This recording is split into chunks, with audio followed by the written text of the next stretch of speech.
All right, we're going to switch gears a little bit here and talk about some three-gun materials. I put together a new rifle. It's an awesome rifle. There's a whole bunch of little details on it. We'll talk about the rifle later.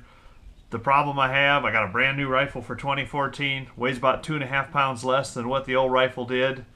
And I have this wonderful scope I've been using for about 3 or 4 years. It's a Millet DMS-1. I really have a little bit of difficulty with that scope trying to shoot stuff out at 300, 400, 500 yards. So I'm changing the scope around. I saved up my pennies and I picked up a Vortex Jerry Michalak scope. It's basically a Vortex Razor HD Gen 2. Really, really nice. It's a little bit heavier than my other scope, but we're going to mount this up. A lot of the questions I get from people in regard to the technical aspect of it is, how do I mount my scope up so the crosshairs are level? Now, if you're mounting an EOTech or something, it has a circle in the middle, but it's still important to make sure crosshairs are level. You could buy devices such as the Wheeler Engineering Level, or any of those items, but I have a little bit simpler method for doing it, and that's what I'm going to show you here today.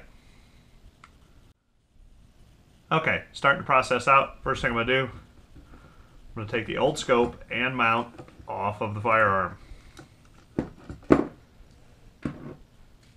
If you're mounting your scope with 2 rings, this idea does not work. But if you have a single piece mount, such as a Warren scope mount, or a Cav Arms or something of that nature, or a LaRue, this works just perfect. I'm going to get the old scope removed from here and I'll show you what I'm going to do. Okay, so I've moved everything out of the way. I have my Warren scope mount here, got a little pad of paper and a level. If you have a single piece mount, I'm setting it here on this piece of paper, or on this pad of paper, so it's squared up, and these nuts right here, you'll notice that'll sit crooked, and move these 2 nuts on the end of the bolts here off the edge of the paper. That sets level, the table's level, the pad I'm setting it on is level. Therefore, by the rules of the universe, this mount should be also level. What I'm going to do is I'm going to place the scope on the mount.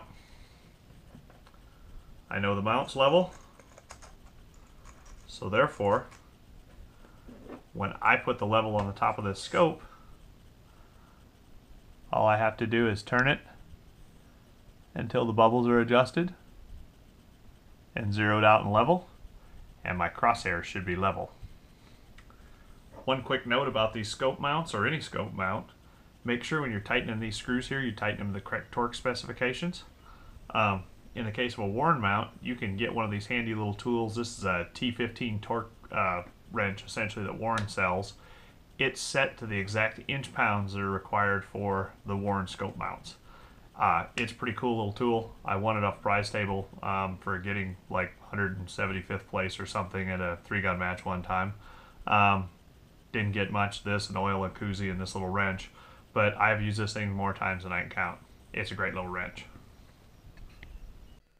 I hope this tip was helpful. I'm going to go mount this scope on the gun and take it out and zero it in at the range.